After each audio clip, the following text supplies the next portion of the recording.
Hello. Ooh, wow. It's really a pleasure to be here. I'm very, very excited. Thank you for inviting me. Happy to be here with my friend Peter, who has visited our school in Jerusalem.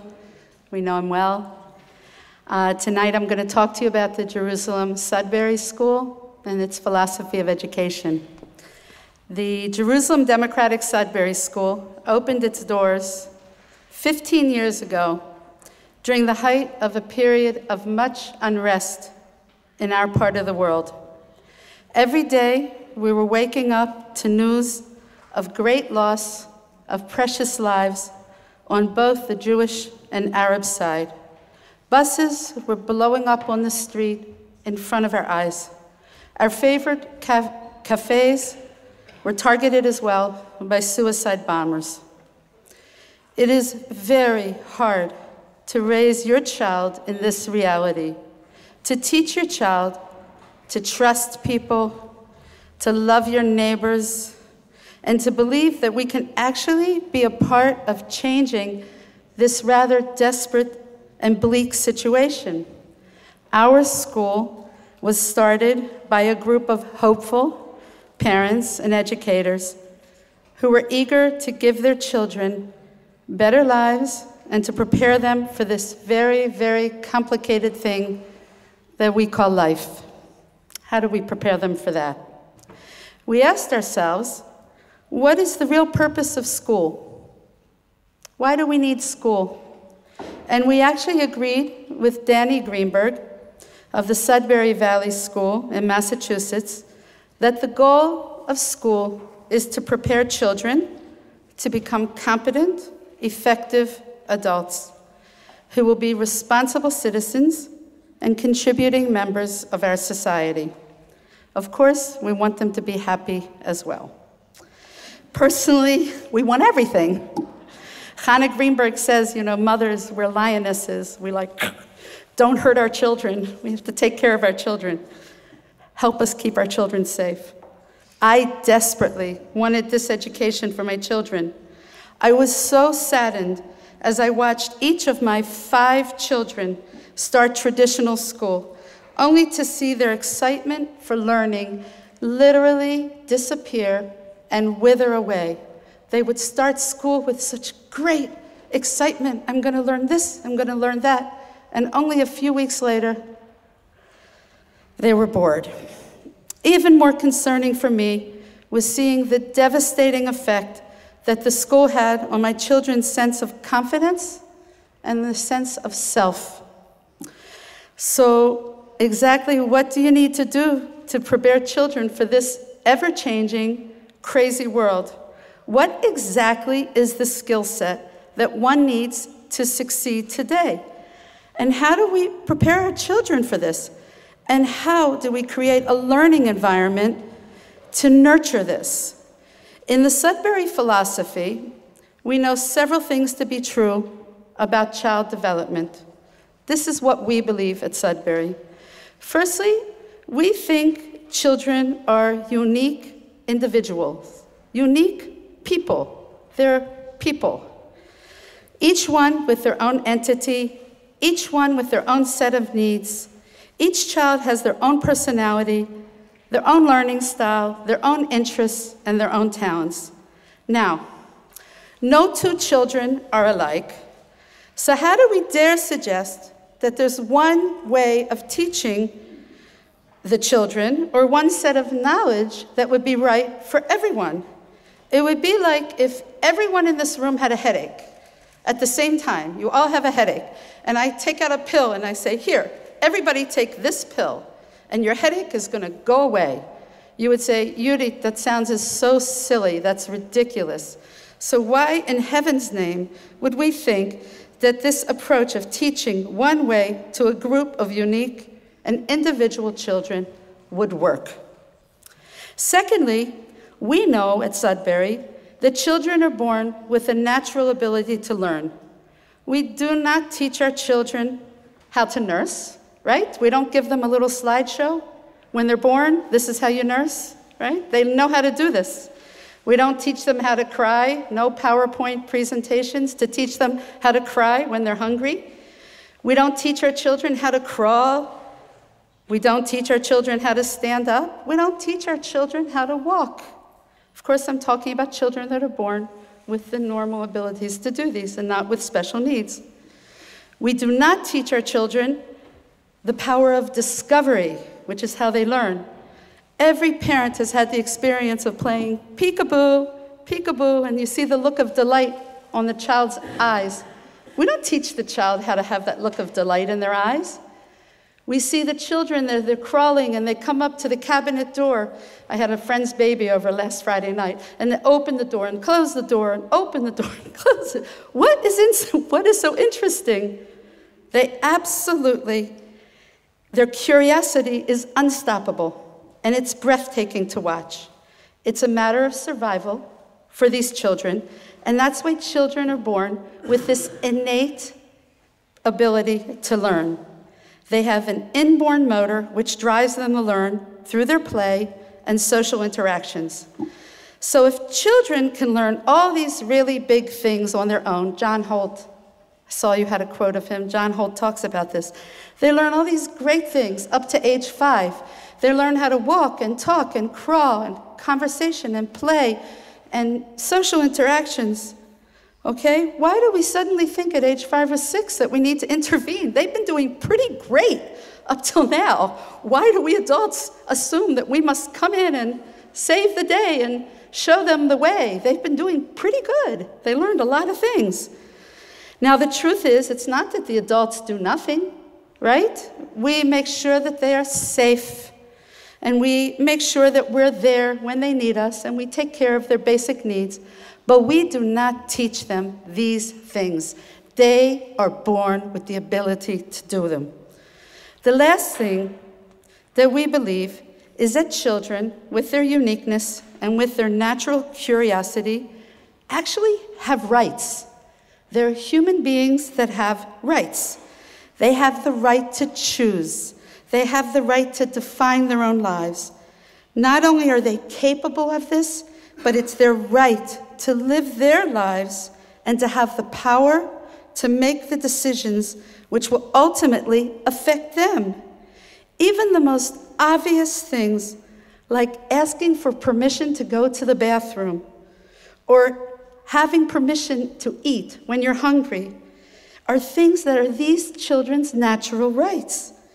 Even the youngest child has the right to be heard, to be treated with respect, and even they have the right to make their own mistakes. So how do we do this at Sudbury? How does it work? I think it's kind of simple, because I always say that the truth is actually usually kind of simple. So if I want my children to continue to develop their natural sense of curiosity, creativity, and wonder, then I should allow my children to develop these traits through play, which is the natural way that children develop these traits. If I want my children to be responsible, then I should give them responsibility. If I want my children to be able to make good decisions, I should give them the opportunity to be able to make decisions in their daily life. If I want my children to be good citizens, then I must let my children grow up in a community where they are equal and active participants, where they have a say. If I want my children to be free thinkers, then I must give my children the opportunity to develop their own free thoughts. And that takes time. I must give them time to think, to analyze, to explore, to argue, and my favorite, to daydream. This is the way that our children will discover their passions. If I want my children to be independent, give them independence. If I want my children to trust, then I must give them my trust. I believe in you. I know that you can do this. I trust you to make the right decision. If I want my children to grow up and be confident, then I must empower my children with the knowledge that only they are in charge of their destiny. In the Sudbury School, children are given true freedom to choose what they want to do, how they want to do it, and when they want to do it. Their freedom comes hand in hand with responsibility for their learning and for their actions. They are active participants in every single thing that happens. They are active participants in the day-to-day running of the school with an equal vote. They participate in weekly school meetings where the rules of the community are decided. They vote on staff. In a few weeks, I'm going to come up for elections. I hope I get reelected. I think I did a good job this year. Maybe I'll make them watch this speech. They sit on committees, including the Judicial Committee, which deals with all the disciplinary issues in the school because we have no principal and we have no teachers that make these disciplinary decisions. Our community makes it together. We at Sudbury do not believe that there's one body of knowledge that should be presented to this unique group of individuals.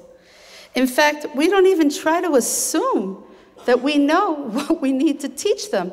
How can I or any of you possibly even begin to guess what the children that are going to school now are going to need to know in 20 years? Even something as basic as handwriting may even become obsolete. Therefore, we have no set curriculum, we have no mandatory classes, and we have no forced or coerced learning. We believe that the most efficient learning happens when it's self-initiated and self-directed. It's kind of like that first euro that you earned when you were babysitting, or maybe you cleaned the yards of some neighbor and you got a euro, they paid you. And there's a big difference between those euros that you earned babysitting or cleaning the yard, or the ones that maybe your aunt gave you for your birthday, right? The ones that you earned were sitting in your pocket and you wanted to spend it, and maybe I shouldn't spend it, I worked so hard for it. I remember my son saying, now I understand, it was 4 hamburgers at McDonald's for this, for what I have in my pocket, right? And the one that's given to you, it's nice to get money, but you don't relate to it the same way. So this is the type of learning that we want for our children. We want them to have something that they truly earn for themselves. And in this way, their learning will be so much more meaningful to them. We also need to rid ourselves of this misconception that if we expose our children to all this information and they'll sit in all these classes, that they're going to be learning it just because they're sitting in the classes. Really? This is always the one I challenge people on. How many of us really remember everything that we learned in school? And anyway, how relevant is it in today's world when dissemination of information is so simple with the push of a button? If I want to know where Barack Obama was born, I can push a button and find out. In our first year of school, I have a great story about this. In the first year when our school opened, so a radio station came and interviewed the kids in our school. They asked them about the story of Hanukkah, the Hanukkah celebration. So, well, one kid said it was the Romans, and another kid said it was the Greeks, and then another kid said it was before the fall of the first temple, and another kid said it was after the fall of the second temple. And I am getting really nervous. This is our first public, event on the radio. And I think, oh my goodness, they're going to think that these children learn in an open school and they don't know anything about Hanukkah. How can that be? And then I remembered, these kids have only been in our school for 3 months. They've been learning the story of Hanukkah every year for 6 or 7 years in traditional schools. And, they just didn't know it because they forgot. I myself only learned the real history of this holiday when I was 20, before my husband and I got married, my husband Ricky, and we decided to sit together one Hanukkah and study. And then I learned it. It was very important to me and very meaningful to me. So I can tell you that for me, school was lost on me. I was obsessed with the dynamics between all the kids. All I cared about was the relationships between the kids. So it took a lot of work to find out about everything going on with all the kids in the school, but I was very busy doing this. So I would get sent to the principal's office because I was talking all the time in class because I had to get this, information. So the principal says to me, "Eudice, what are you doing here?" Right? I said, "Well, Johnny likes Susie, but Susie likes Brian, but Brian does not like Susie at all. And Mrs. S., the other 6th grade teacher, I think she has an anger management problem, and she's on the verge of a mental breakdown. And all the kids pick on Gary, and that's just wrong. What are you going to do about that?" He says, "Eudice, you have got to learn math and science and English." But none of these things interested me at all. You see, I was actually really busy preparing myself to become an effective adult. I was busy gathering information about human behavior, which led to my love of children and my passion for psychology. It led to the opening of a marvelous school in Jerusalem, and eventually I pursued a 2nd degree in educational psychology. I still do not know math, but I've learned to use a calculator quite well. But talking all the time definitely prepared me for my life. And here I am, talking to you. We at Sudbury believe that the child is at the center of their learning. Only the child knows what the child needs. We do not believe in learning based on external forces which define what and how the child should learn. We actually think that learning is kind of like life itself. It happens in a variety of ways. It shows up in different forms. It's always changing. Learning is so much more dynamic than just sitting in a class and repeating back what you've been taught. We are truly shocked at Sudbury that children are led to believe that they can only learn when an adult is in the room. It's one of the saddest things I see when children come to our school, older children, and they can't get past this. I can't write an essay if the teacher's not in the room. Why? Don't you know how to write? They can't get past it.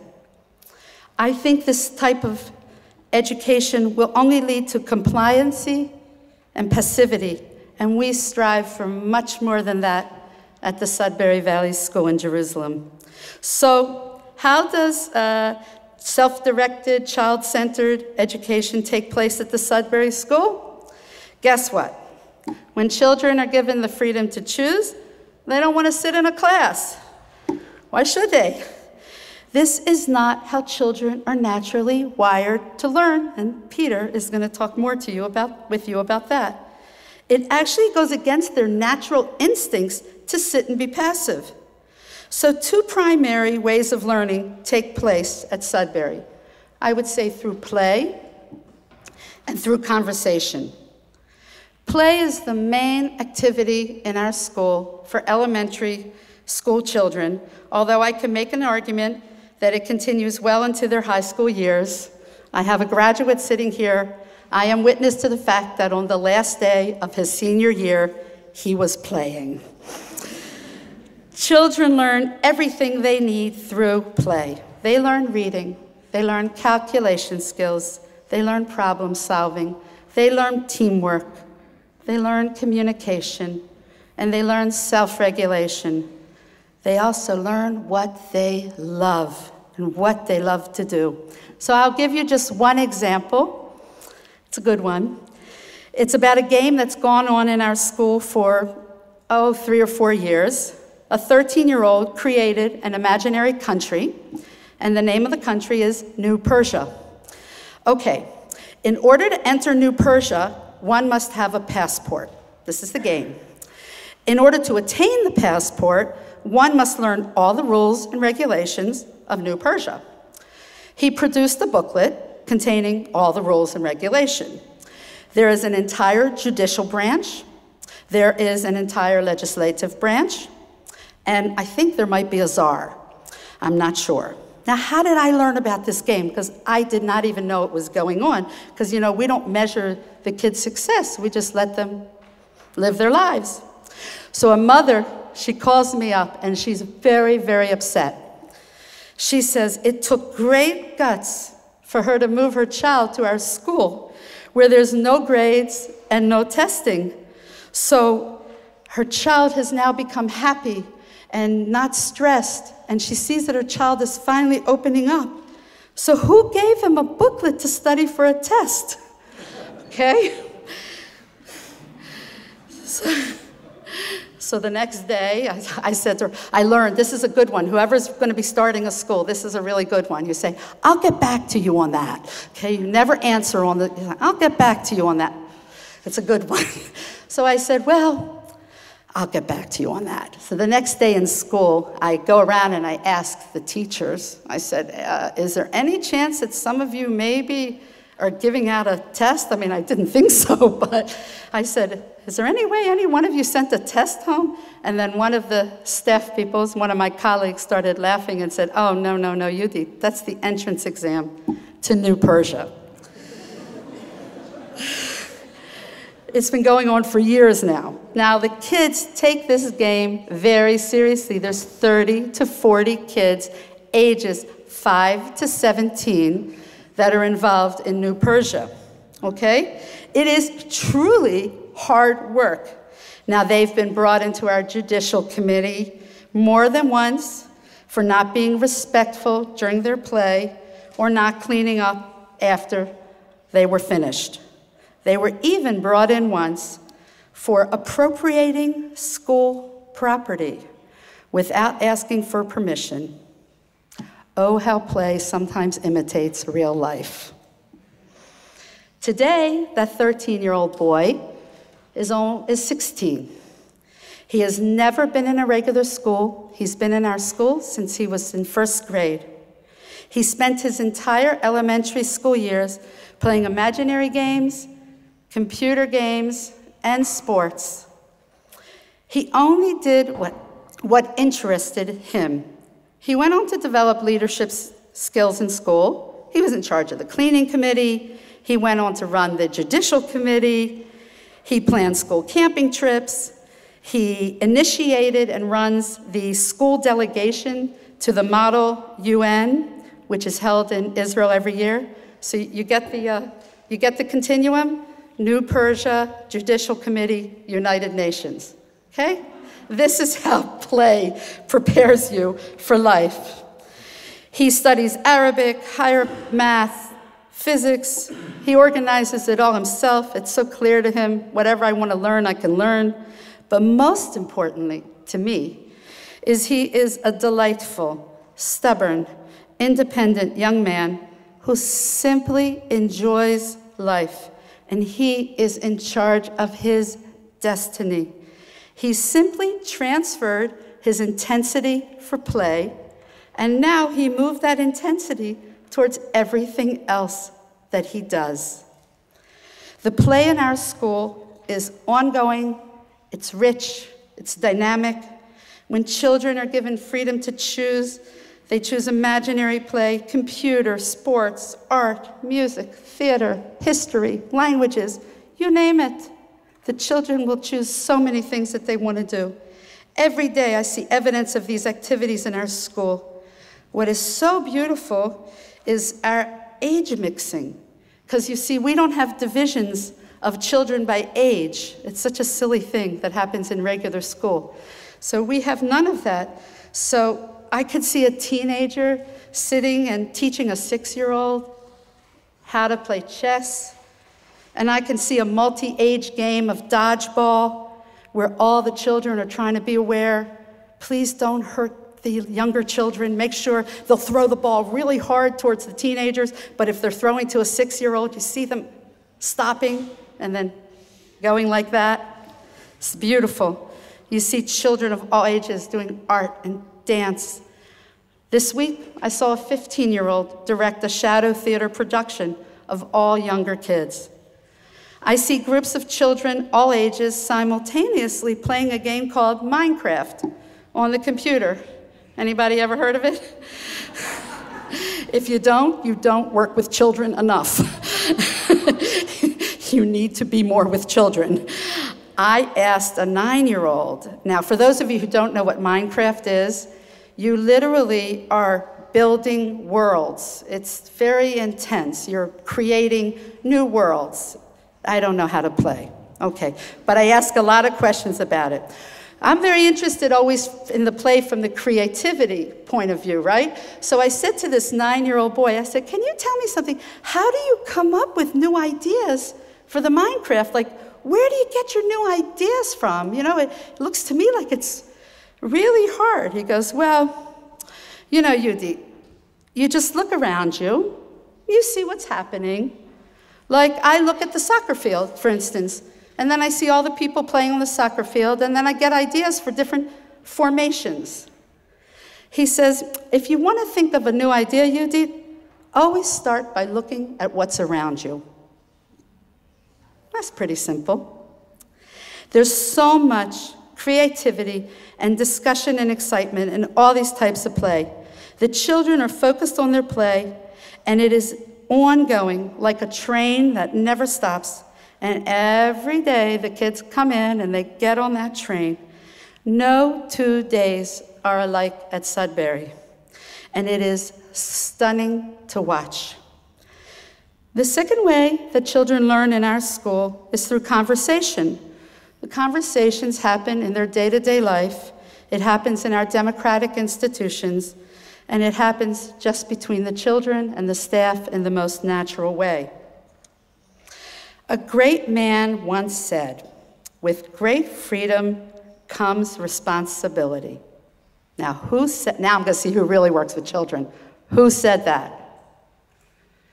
Come on, guys. Ricky? Spider-Man. Okay, guys. All right, I've been in education for 35 years. I've got 5 kids. I may know more than you. With great freedom comes great responsibility. Smart guy. So this is a picture of our court system. Okay, so our children learn to take responsibility through being accountable for their actions. At Sudbury, the opportunity for these things happen at our school meeting and in the Judicial Committee. We have argued in our school meeting about whether cursing is a freedom of right issue. A lot of teenagers say, hey, this is the way I talk, and you're taking away my freedom of speech because this is the way I express myself. And Yudi, you know, when you interviewed me, you said I could come here and find myself. So why aren't you letting me be myself? And they argue about whether or not they're going to give money to a 5-day camping trip.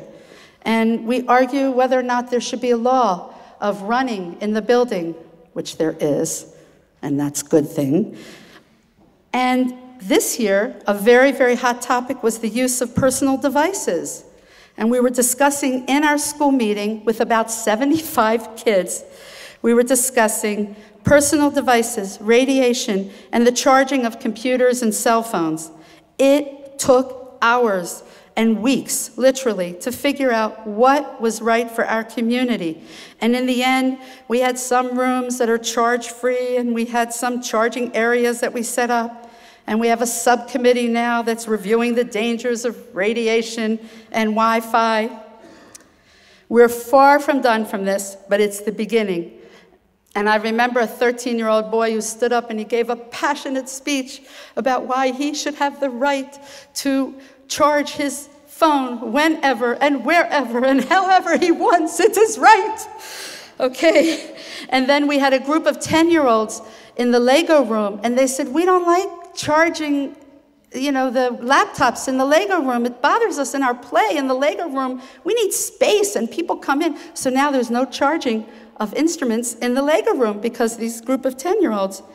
And because ours is a community of adults and students together that are trying to figure things out, we also heard a passionate speech from one of our staff members who expressed her concerns over the amount of computer use and the possible harmful effects that it might be had. It all was said to the community. We have a judicial committee, which meets just about every day. Here, the art of conversation reaches glorious heights. Everyone in the community, all ages, sits on this committee in the form of kind of like a jury duty. This is where we solve all of the disciplinary issues of the school. Students can be brought up. Ricky and I are sued all the time for leaving our coffee cups around. It's really Ricky that does it, but sometimes I get blamed. We listen to the complaints, we check our law book, and we try to come up with solutions. So the little kids who are so deep in their play, they may forget to clean up, for instance. So they'll be called in, and they'll ask them, what happened? Why didn't you clean up? Well, we'll get very detailed reports from the kids. They'll say, well, she took down the blocks, and he took down the Lego, and this one left all the cards all over the place, and they tell me exactly they tell the committee who did what.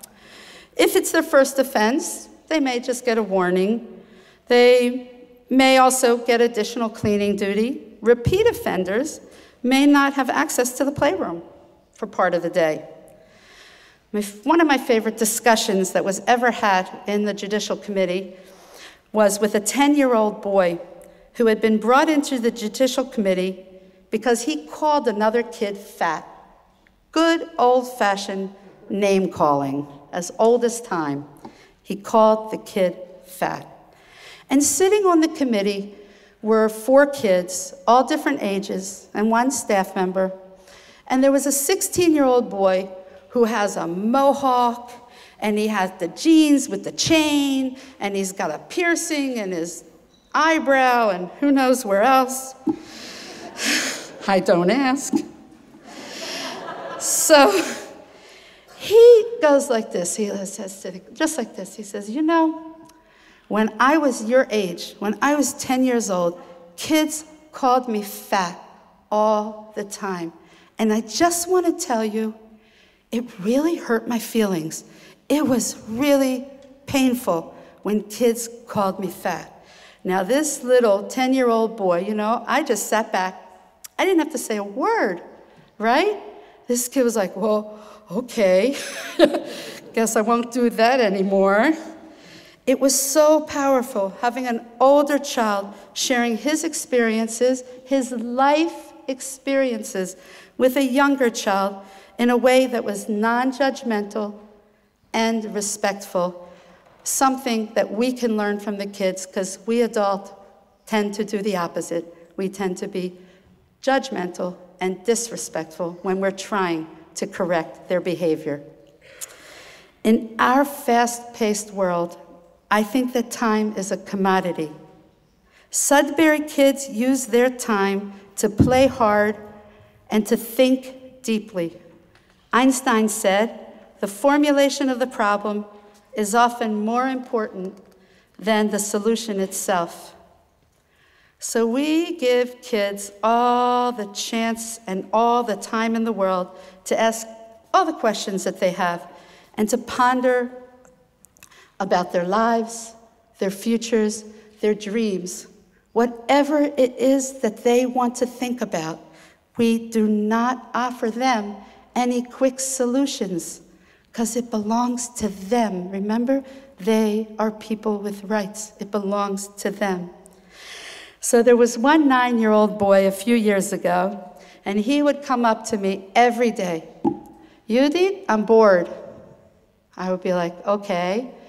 Yudit, I'm bored. Every day he would find me, Yudit, I'm bored.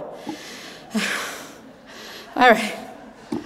Now, I know that this child is a very deep thinker, so I wanted to allow him his space to figure out his boredom. Didn't want to solve the problem for him. But after a few months, he wore me down. He did. So I said to him, do you want something from me? Do you want some help? He says, no. He just wanted to tell me that he was bored. So I left him alone with the knowledge that I trust him to figure out his boredom. Now, it turns out, what he shared with me later, was that he had many big issues on his mind. He was trying at age 9 to figure out not only how can he be a good scientist, but how can he be the best scientist in the world that could discover something that had never been discovered before, ever? So he was very preoccupied with this thought, okay? And what happened was when he wasn't thinking his deep thoughts about these problems that he had, he would experience boredom, right? So he was either thinking these big thoughts or he would be bored. Now, last week, we were on a school camping trip where we go every year for 4 days, the same one that we argued about getting money for. And I was walking with him, so I said, hey, you know, I'm wondering, how's that boredom thing going? That problem you had a few years ago. How's that going? So he said, well, I still get bored now and then, but right now I'm working on this big problem. Now, he's 13 years old. He says, I'm trying to figure out how I can become a great grandfather. I have set this goal for myself, and I'm worried that maybe I won't live long enough, and I'm trying to figure out when I have to have children in order to make sure that this happens, and I'm really worried about this. So, you know, these are real things that children think about when you give them the time to do it. And through our many conversations with them, we encourage them and we listen and we remind them that they are capable of thinking of their own solutions. Now, I cannot promise this young man that he will become a great grandfather. But at age 58, I can share with him my life knowledge and the fact that as much as I am ready for grandchildren, some things are out of my control. So I shared that with him. I said, who knows? The most important learning takes place through these conversations, formal and informal. Over the years at Sudbury, in our dining room, and on our many, many sofas, very important to have sofas. Our sofas have borne witness to endless conversations about how the world was created, what causes a tsunami, what's the best version of Dungeons and Dragons? Can racism ever be validated? Is it fair to have a law that limits freedom of speech? And how should we commemorate the murder of our Prime Minister, Yitzhak Rabin? It was argued, how should we take care of this? What do we do now? We have children of all ages discussing philosophy, politics, and the existence of God. We have ardent vegans arguing against cruelty to animals, and we have equally ardent meat eaters who disagree. It even led to a field trip to a cow farm to see how the cows were being treated. We have a community that is open to Jews, Christians, and Arabs from every nationality. We have students from the political right and left, gay, straight, and all the other things going on these days. And everyone has opinions about everything. Sudbury kids learn tolerance, acceptance, and they learn how to listen. They learn a culture of talking in a way that is respectful and responsible. These are the democratic values that we instill in our children. The result? So let's get to the result, right? I have 3 children who graduated, and you have one here. You can come and talk to them afterwards to see I'm not lying. The result is a student body which grows up not to be afraid of taking chances, not fearful of making mistakes, and they have a strong sense of who they are as human beings. So here's what I think, in conclusion, about what we need to survive in today's world. I think we need an entirely different set of skills. I think that there's a growing sense of alienation in the world, and that Sudbury creates a safe community that children can be a part of. And let me tell you something. If you don't feel safe, you cannot function. You must feel safe. I think that in order to survive, we must arm our children with the strong knowledge of who they are as human beings. I believe that it's a child's right to grow and develop in a natural way, to play and talk and learn and choose their own way. This is how they'll discover who they are, their dreams, and their passions. Most of the greatest innovators are people who followed their guts. They knew who they were and what they wanted. Our students' lives belong to them because they are the ones who have been in charge of their lives every second of every moment that they are in our school. This is how they become effective adults. This is how they become people who will contribute to the world. One of our Sudbury graduates said it best. He told me this: "The greatest knowledge that the school gave me is that I am the one in charge of my life, and I am the one responsible for all of my successes and all of my failures." So here's the deal.